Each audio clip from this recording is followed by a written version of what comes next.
The Cowboys offense is so good it will carry them to the playoffs. Do you believe it or not? Let me channel my Jeff Saturday. Oh, boy. Believe it! Hey. What the Dallas Cowboys ran out. Not only because the offense is putting up 40 points against the Washington Commanders, the defense was sneaky, a lot better this past Sunday. But I think those weapons, CeeDee Lamb on one side, George Pickens on the other side, and then Javonte Williams running the ball out of the backfield, this Dallas Cowboys offense was absolutely rolling. Why are you laughing? No, because J-Mac caught himself. He almost said that that defense was good. I said He said they sneaky a lot better.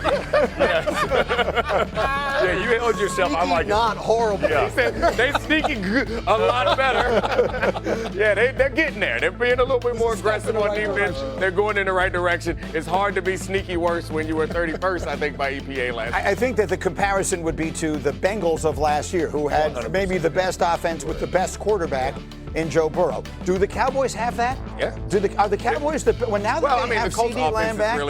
offense is really good, but I think what Cowboys have with Dak Prescott is definitely an He's playing off the charts. I mean, if you're going to compare it to the Joe Burrow situation of last year, it's a great comparison because they've lost games based on scoring 40 points or whatever and not being able to close them out. So as you think about this football team, I just don't think I don't think the defense can last. As the season progresses and keeps moving forward, as much as I love their offense, it is hard to score that many points every week. Yeah. The ball sometimes just don't go your way. Bounces, deflection. Well, it doesn't look hard right now. You were there this weekend, right? Well, what sense did you get? You covered their game with the Commanders. What did you sense? The head coach, Brian Schottenheimer, who, by the way, looking like a pretty good hire so far. Absolutely. Right. He was in the defensive meeting room a good chunk this past week, and one of his messages, as silly as it sounds, is kind of like, yeah, be aggressive. Right. Like, try and take some chances. If you give up a touchdown, at least you did it quick, and now Dak has the ball back. Yeah. We are going to score as opposed to the 6-minute drive that ended their game. And that's not, I mean, look, is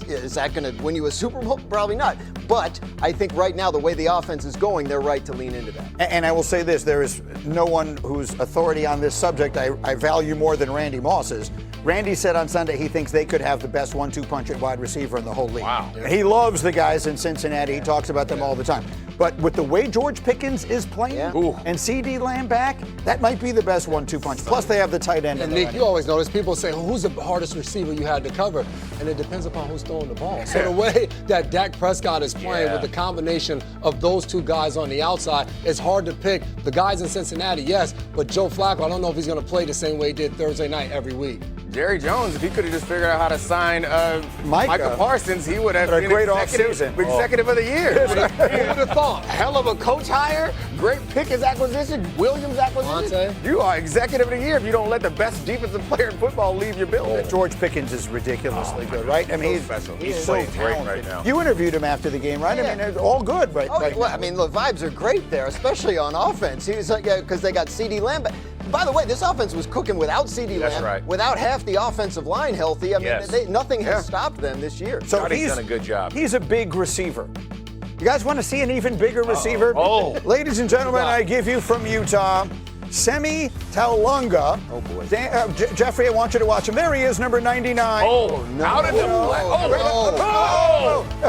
play. He gave him an Olay and then a truck in the game. The same play.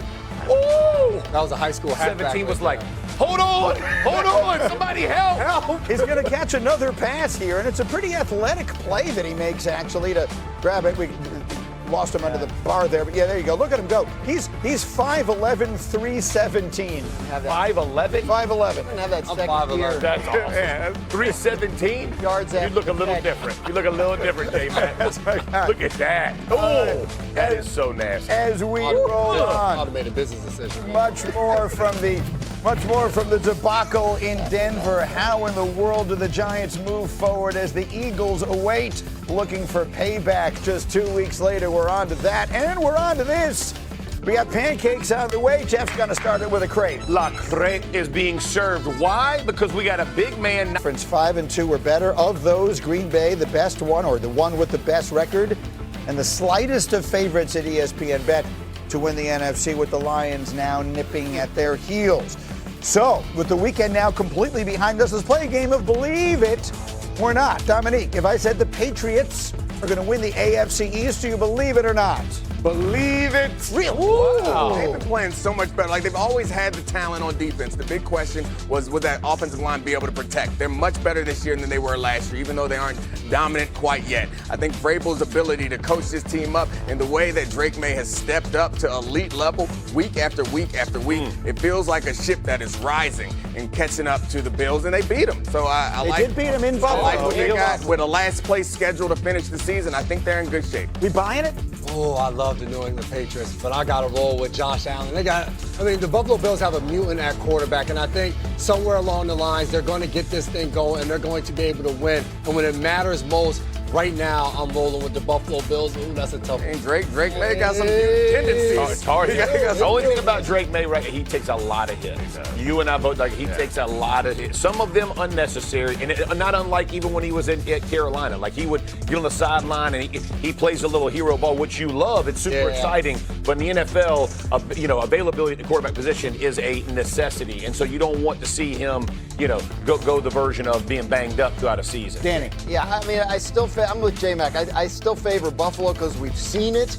But this New England team is real. Like, I mean, they are there to stay, and Buffalo's going to have to fight them off, much like they did Miami a couple of years ago. You see our analytics favor the Patriots at this point. I'll just say, if not now, then when for Buffalo? This was supposed to be their season. They never travel out of their time zone, and they had they were favored in every single game and everything else. Coming out of their bye, we'll see how different they look. I think it's pretty important for a team like that to figure some things out, make some adjustments in their bye week. We'll see how they have Kansas City soon, right? That game is the next couple of weeks. But the other thing I would say is, they always win that game. Sean McDermott does a really good job of getting their defense going as the season progresses, right? Like, they always kind of start a little sloppy, right? They didn't have great answers against the Falcons, against the blitz, and I think all those things are you can solve those issues. It's not like, hey, you think in one area they're bad. So that's just how I look at it. November 2nd, so a week from Sunday will be the Chiefs and the Bills. Yeah, in that 4:25 slot. That'll be a great game. It's in Buffalo. Okay, I don't even know why I'm asking the next one. Hey, Jeff Saturday. If I said the Colts are Super Bowl contenders, believe it or not? Believe it. Absolutely. Listen, this is the most balanced team in the NFL. It's the best team right now in the NFL. They score points on 63% of their drives. 63%. This is at an insane level. And here's the crazy part. They do it in a number of ways, whether it's Warren or Pittman or Downs, or I know he was out this, but you keep naming. They find ways. Now you talk about Jonathan Taylor, who's leading the league in rushing. He's explosive. Daniel Jones is playing well. Defensively, they can hold you down, right? And if they need to pressure the quarterback, they got good rush up front. I just like where they are, so I'm believing this. They score early, too, which I think is important to their defense. They're going to get down in the first half. They're winning those points, too. They're getting the score in a situation that's favorable to them. And they even have shown the ability to come back against that Broncos team. So, this team is really impressive. We'll see how they do when they get to the playoffs, but they're definitely, in my view, the biggest contenders right now in the AFC. I don't even want to ask that. I think it has to be asked. Are we fully buying into Daniel Jones? Daniel Jones is a player who has played a very long time. Look, I think it took us a long time to buy into Sam Darnold. There are still some who are skeptical that he doesn't, turn into a pumpkin at some point here, and maybe even Baker Mayfield, although perhaps he has put that behind him. Are we ready to say Daniel Jones is ready to go toe-to-toe with Josh Allen or Patrick Mahomes or someone like that in a big playoff? See, that's the question, because the infrastructure there is a big part of this story. Right. And when Daniel Jones took the Giants to the playoffs a couple of years ago, Saquon Barkley was having a great year. The defense played well. Like, Jonathan Taylor is a big part of this. The Colts offensive line is a big part of this. Shane Steichen, say it for those in the back, putting Daniel Jones in position to succeed. I mean, all that stuff.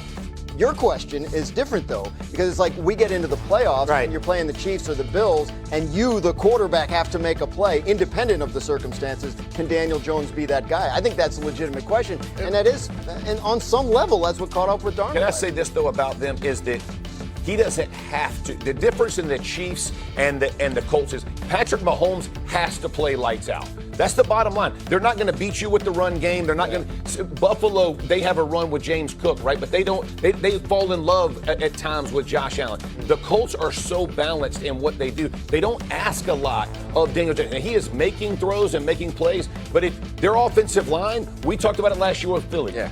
Their offensive line is significantly better than these other groups. I'm just letting you know they are shoving people around. They are banging people. It is a big. Man, I agree with you, and I'm a big Colts supporter just like you. But I think the part is like there will come a time when he does have to. You're not going to make it through the whole playoffs by dominating all these people. At some point, you're going to have to make a play. Fourth quarter, a minute and 40 seconds left. You got the ball, you're down 4. You're going to need him to drive the field. Jeff really wants to say, can Quentin Nelson take them to the promised land? Forget about Daniel Jones. That left side, Mina Kimes texted me about their left side of their offensive line. They are mauling people, and that includes Q Nelson. Mauling. Well, go turn the tape on. You want to go watch some vicious football. It is nasty. J-Mac has them this week. They play the Titans. They will play Kansas City November 23rd, so we'll get a chance to see that. Here we go. Here's an